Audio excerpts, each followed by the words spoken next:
skal dere hen? Hæ?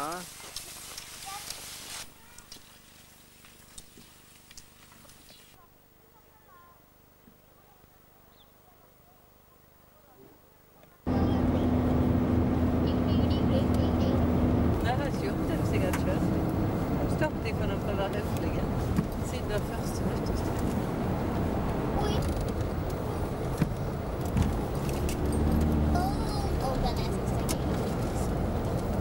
Si godt nyttår, da. Så skal du ligge på gangen. Ja. Ja, du vet, du kan ikke vente alltid at det blir sånn. Skal vi si det til pappa da? Vente litt. Hva for noe? Si til pappa. Ja, batterien er ikke i hvert fall, men jeg tror ikke... Vi er sikkert det. Nei. Filma. Du klarer ikke å filme. Jeg må ikke gå sånn, for da... Filma, han var ute, sånn.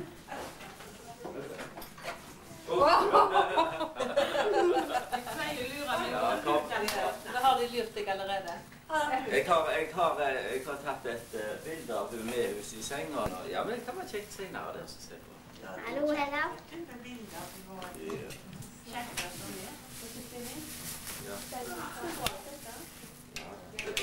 Nei, det var det at jeg skulle ha sitt opp, vet du. Men pass.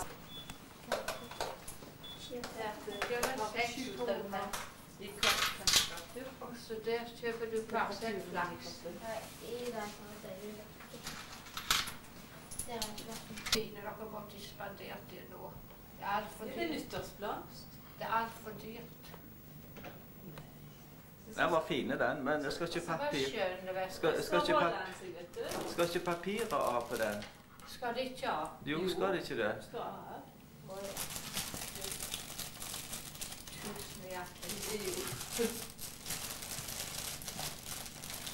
Og så vet du hva vi skal. Ja. Verste skulle begraves i morgen. Men skal... Nærmest kraft, det er klassepenger. Hvor går dette til deg? Nei. Kan du?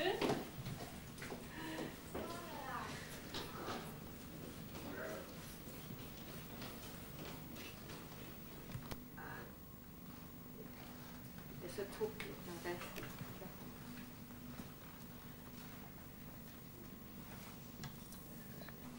Det er ikke riktig god, skal jeg si.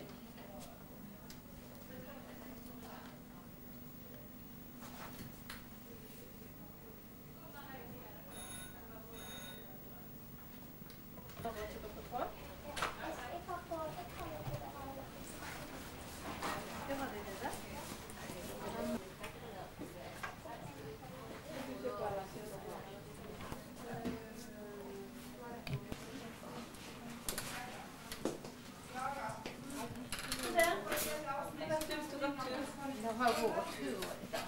Ja. Så det går litt lett, sånne småturer. Så det har vært på plassen. Det er skjevt, ja. Jeg liker ikke skjeve hvor man skal filme. Vi lagde den samtidig på huset.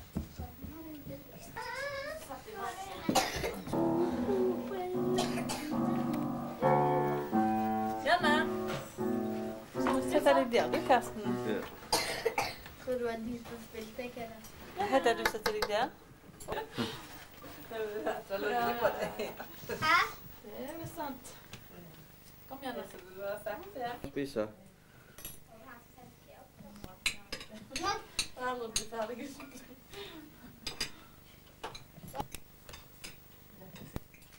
Hus da. Hus her. Takk for disse trakett. Her da. Oui, oui, oui. Nei, men det står. Jeg får... Men Anders Schein, han går bort i ene siden, så man koster. Ja, men da står han Det her er lille her. Han skal sikkert stå. Janne. Han er skjev, Elisabeth. Kom du også se. Det var løye, det. Det er jo, han er skjev, altså. Jeg trodde han skulle være Hva er det for noe?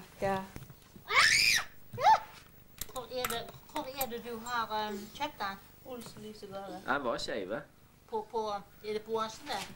Er det Boasen? Ja. Så dette er sånt. Vet ikke hva man Du setter det. Du setter sånn. Skal du ta rød ut. Og så dette. Kan du bevege, så kan du få det ned sånt, eller opp sånt, eller bort sånt. Det var Eller også kjekt det. sånn. Det var skikkelig små. Ja, Snälla.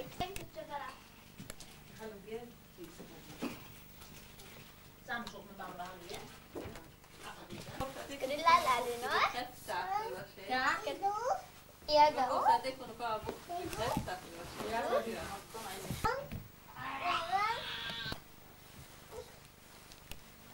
Ska Ida sova här nu? Nå sover de. Nå sover de alle. Ja.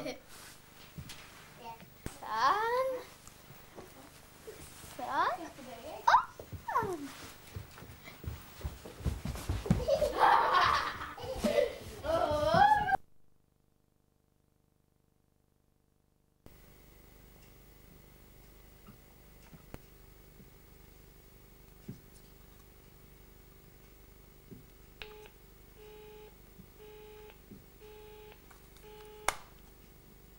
Jeg prøvde å ringe litt før, kan du si, men da var det opptatt hos deg. Men nå skal du høre det, vet du, at mor mi hun blir jo 80 år den 13. Og så holder jeg nå på å ringe rundt for å be folk at til for eksempel en sånn sammenkomst nede på aldershjemmet da.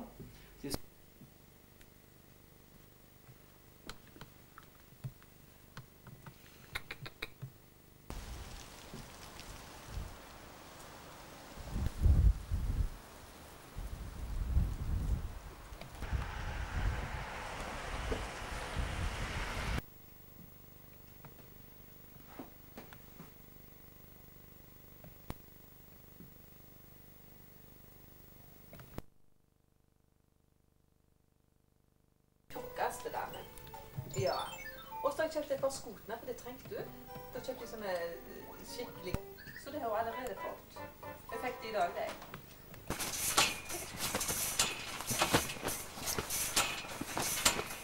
Og må dette også på... Hva er dette her? Nå? 3.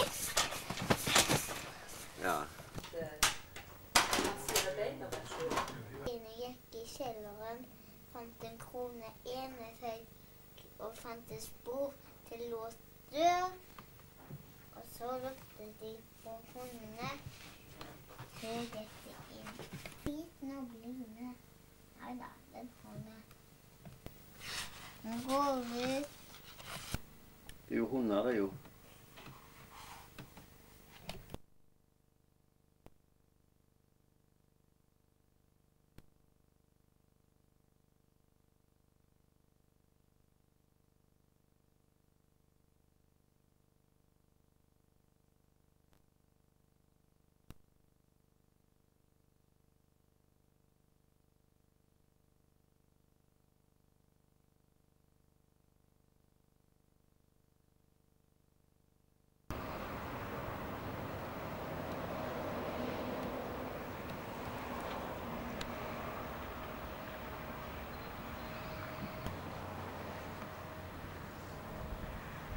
Har du sett noe til mamma? Vet du hvor hun reiste tilbake? Oi, ser du det? Ja. Ja. Ja, men det var et kjekt rom, dette. Ja, ingenting mer om skuffer og skaper der vi sprengte du kunne store i årevis, vet du, for det. Slik at hvis du fryser sånn som dette, så burde du mest hatt ei dyne på deg. Ja, jeg fryser. Så var det da etterpå, så var vi nede i første etasjen der. Dette rommet kan du ikke si noen ting på. Nei, det forteller du ikke trodde jeg hadde vært her før. Nei. I 2 uker. Nei. Han der Kruger, han gikk ennå han har kjørt buss en gang i tida. Å ja. Og så har han gikk også tok behandling hos den samme som Margit gikk og tok behandling. Ja vel. Ja.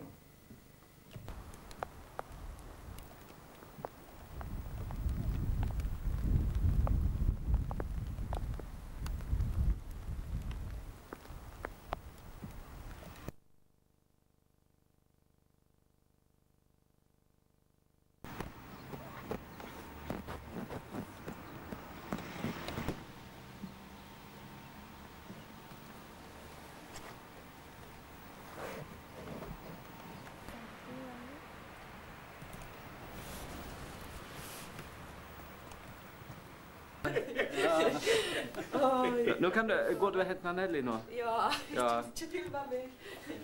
Men Må, så det lettere hvis han er med opp.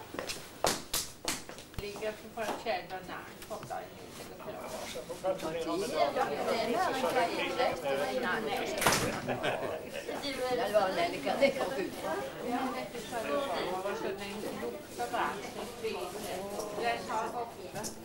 Nei, for du skjønner det at den har den ligger. Trodde det var en skulle hilse på noe. Else, hvor stopper? Nei, nå har de vært, nå vet jeg ikke hvordan jeg klarer det, så nå har de vært kledd noe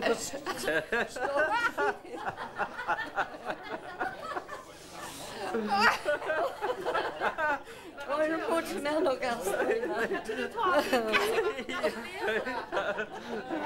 Jeg vil bare gratulere deg og holde sånn. Hjelp meg å ta mor til Takk skal du ha. Tenk det selv.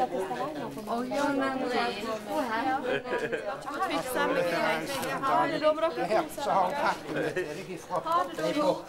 Hvor gikk han far hen?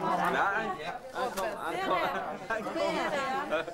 Der står han andre, så må du ta et av han, ikke bare. Ja, nei, jeg tar han her nå.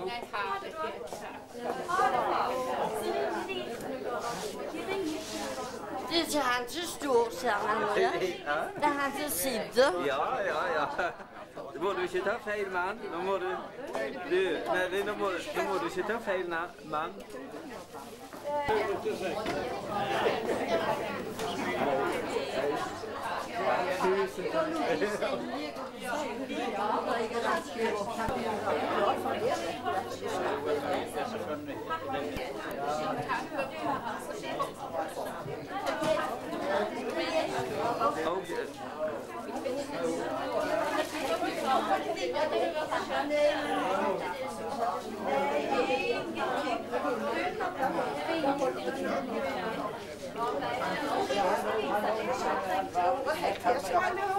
Jeg har holdt meg innom de også, men det er god for det.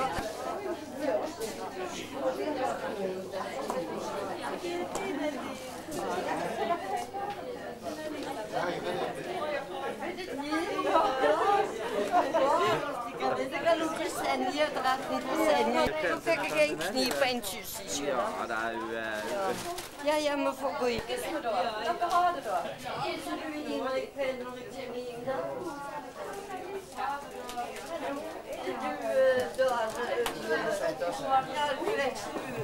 Ja, god dag, Hågastad. God dag. Var det ekskursjon? Han skulle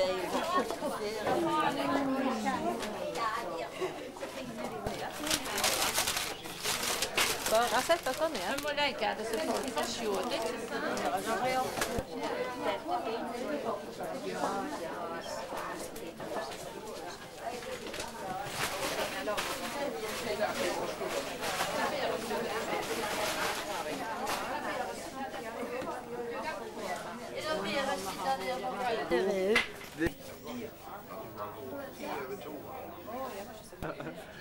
Nå må du slutte. Ja, det er Else. Det er hun. Ja, er det Elisabeth det der? Ja, det er Elisabeth. De er ikke så store, de ungene. Jo. Hei, så vet jeg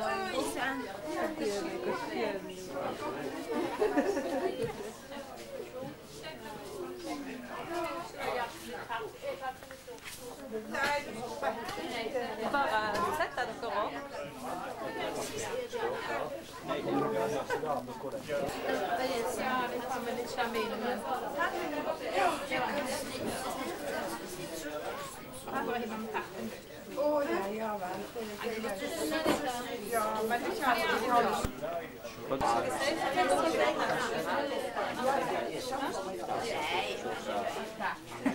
Hallo. Ja,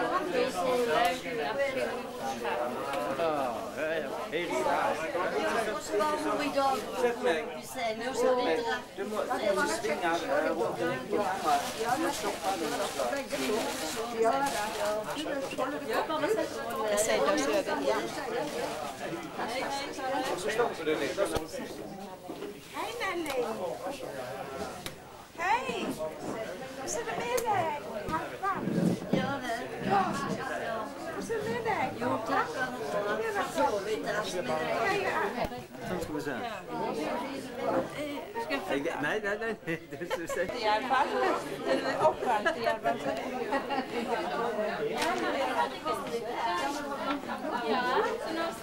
Gratulerer med dagen.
Velkommen til å feire Anna Elsa, svigermor, med 80-årsdagen.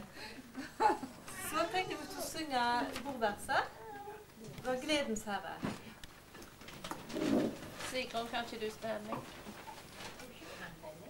Måltid til en fest, etter ditt behag.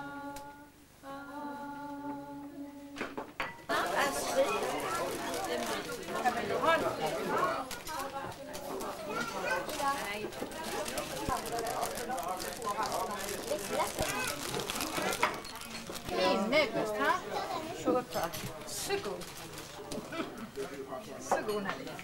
Fotograferer du med Karsten?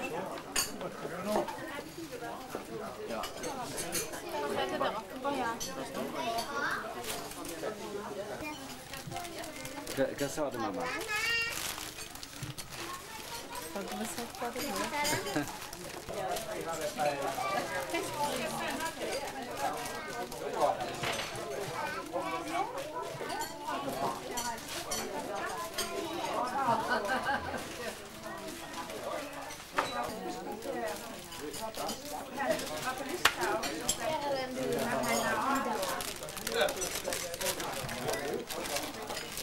Kan ikke hedde på det da?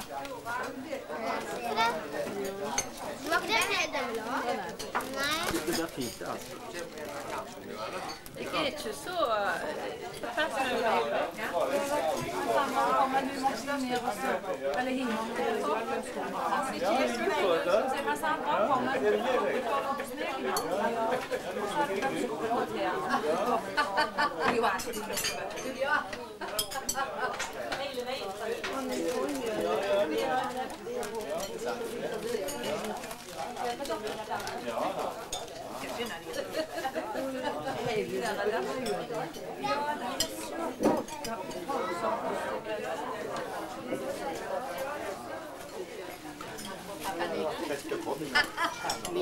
Ja, jeg går gjerne. Det smikker om her. Vi